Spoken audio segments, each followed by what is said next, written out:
I can't define celebration cake. Sometimes they have candles in them, sometimes you stand around them and take pictures of them.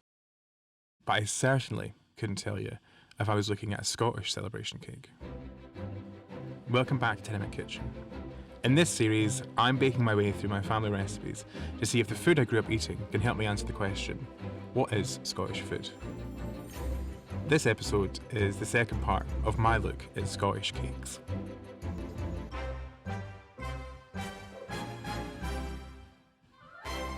Some days are more special than others. Birthdays, weddings, graduation, retiring, moments in life that demand a celebration, and more often than not, a cake.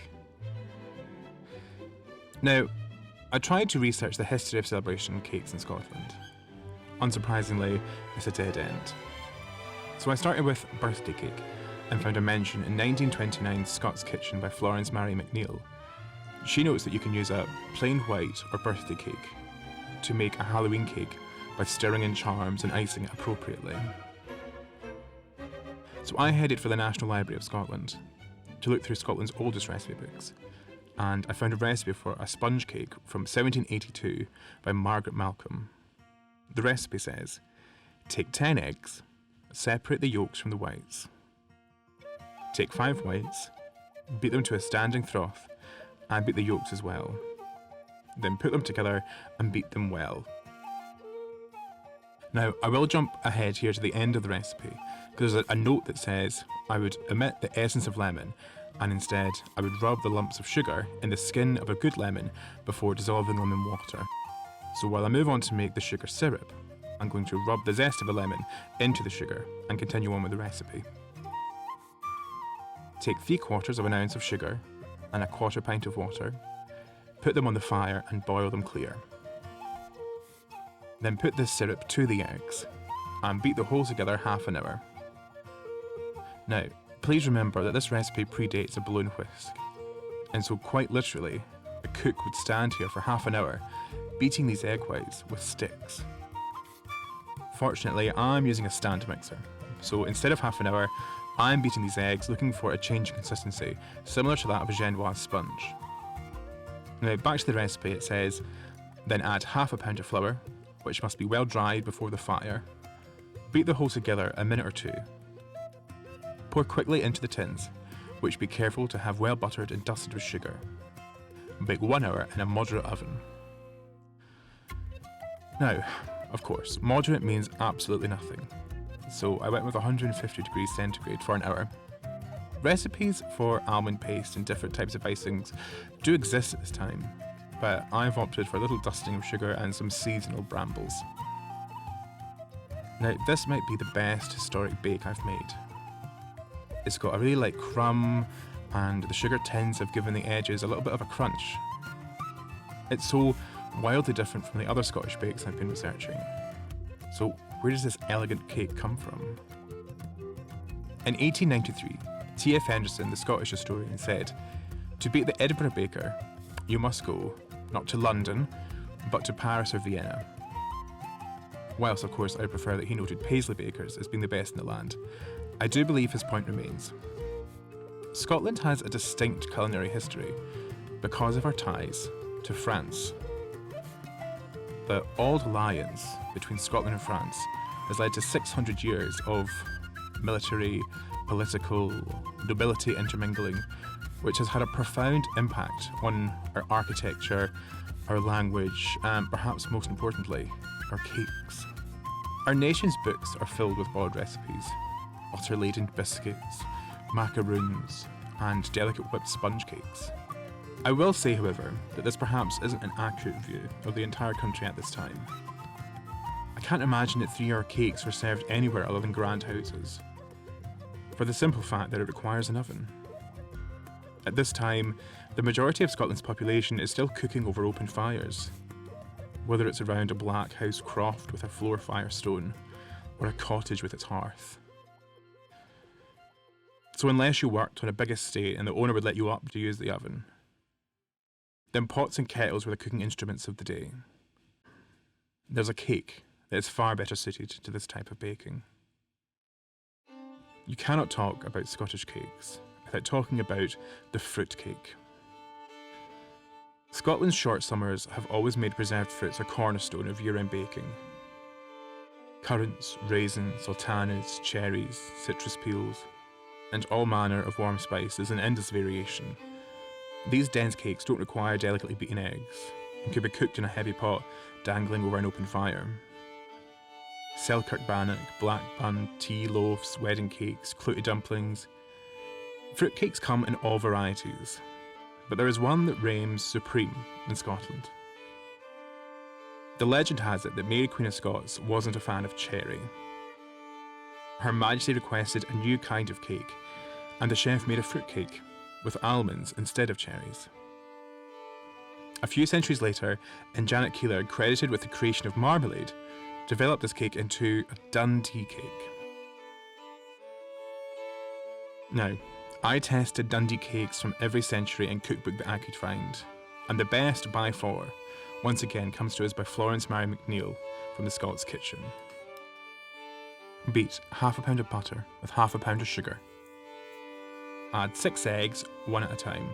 Now, a note from me, if this mixture looks a bit curdled, don't panic. It will recover once you gradually add the rest of the ingredients, which starts with half a pound of sifted flour.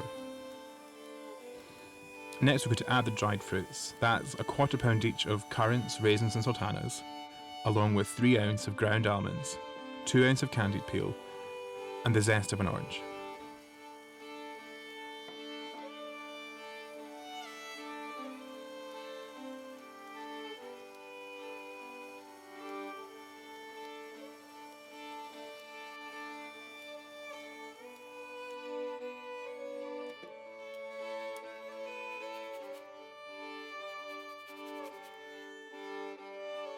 Pour into a lined tin. Florence recommends strewing the top with shredded almonds. However, I wanted to honour the classic Dundee decoration. Some carefully arranged concentric circles of blanched almonds. It then says, bake in a steady oven. Again, this means absolutely nothing, so I went with 150 degrees centigrade for an hour. Other recipes call for mouth-numbing quantities of spices. Not this cake. It's zesty and sweet and thoroughly Moorish. I don't know why it took me so long to try Dundee Cake. I suppose I didn't see it when I was growing up. Fruitcakes, yes. There was always a slightly stale brown slice of cake with rock hard icing left over from a Christmas service or a wedding from the church. Now, birthdays, that's a different story. At every birthday, from the age of 1 till about 16, my gran made me a birthday cake. And it starts with the classic cake, a chocolate gateau. Now, my gran passed in 2018, so I haven't had this cake in some time. 7 ounces of self-raising flour, 8 ounces of caster sugar, 1 ounce of cocoa powder, and half a teaspoon of salt. Whisk to combine. Next, rub the marge into the dry mixture. You can use your hands, like you're rubbing butter into flour to make scones, but the paddle of a stand mixer does the exact same job. This method is called reverse creaming, as opposed to the traditional butter and sugar creaming method. The next step is to beat the eggs, adding vanilla essence and 5 tablespoons of evaporated milk. Now, evaporated milk, for those of you under the age of 25, is essentially milk that's been boiled down and tinned, making it last longer. Whilst it has been around since the 1800s, it saw an enormous boom during World War II. Whilst fresh milk was rationed to £3 per week, evaporated milk was something the housewife could spend her 16 additional ration points on, alongside things like tinned meats and dried fruits. You would dilute the evaporated milk with equal amounts of water, and then use it on your cereal, or indeed, your cakes. I can only assume that this recipe was developed during World War II, and that my granny just kept following the recipe. This also explains the 5 tablespoons of water you add to the wet mixture before incorporating into the butter and flour mixture. Granny G recommends pouring into an 8-inch tin. I did several runs of this recipe and found that a pair of 6-inch sandwich tins works great as well. Bake at 180 degrees centigrade for 20 minutes, or 30 minutes if you're using one tin. While the cake is baking, you can crack on with the chocolate icing. This recipe calls for 2 ounces of margarine or butter to be melted and blended with 1 tablespoon of cocoa. This is referred to as blooming the cocoa. And then you add 9 ounces of icing sugar, along with vanilla essence and 3 tablespoons of hot milk. When I was testing this, I ended up using the evaporated milk purely as an endeavour to try and finish the tin. It works. But I would recommend that you use 6 tablespoons to try and get that smooth finish. When you add your icing sugar, it can look a little bit of a mess. However, just keep whisking. When the cakes are fully cooled, you can decorate it how you wish. My gran would be perplexed by this generation's cake decorating trends. Cutting off a bit of a sponge to make it flat, frosting in 3 stages with multiple piping bags, or an ombre finish. Her cake skills were born out of an economic necessity. Her cakes were always domed. She had just the right amount of frosting on top, and for children, she would normally cover it in sprinkles and a plastic happy birthday sign. The thing is, this cake tastes exactly like it used to. I suppose that's the thing about baking. You're measuring out exact ingredients and following instructions. You're going to end up with the exact same mouthful you did when you last had it. Now, from the age of 9, I made what I thought was a very grand decision. I was now choosing walnut cake for my birthday. It was the beginning of a phase that my parents would call my delusions of grandeur phase.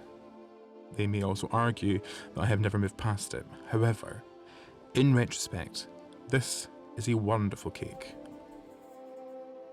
Cream together the margarine, sugar and golden syrup until light and creamy. Then beat in an egg, gradually adding the flour, along with the milk and nuts, mixing well.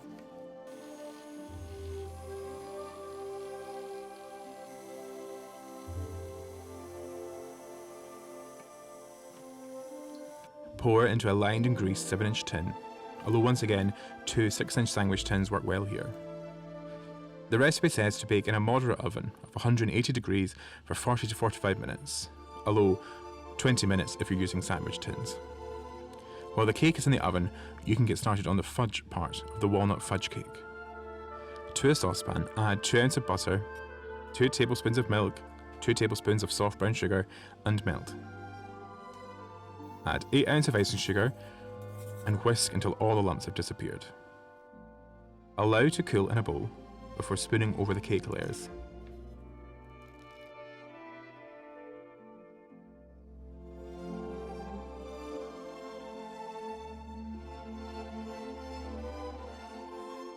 The decoration of this cake was suitably more grown up.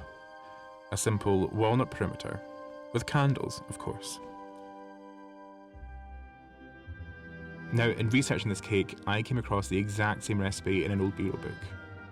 Granny G has of course jazzed it up with the fudge icing recipe, probably borrowed from another book or maybe from a friend. And working off a hunch, I looked up some other bureau book recipes for chocolate cake, and you'll never guess what I found. So, in the last video, I talked about how the history of everyday cakes allowed us to see how creative Scottish bakers were. That with every step forward in culinary technology, Scottish bakers were there, experimenting right alongside the rest of the world. Perhaps what these recipes showcase is a story about how Scotland has been influenced. Our odd alliance connected us with new methods of cooking, wars forced us to be creative, and certainly our inclusion within Britain connected our ports to trade in spices and exotic fruits. It's a complicated past.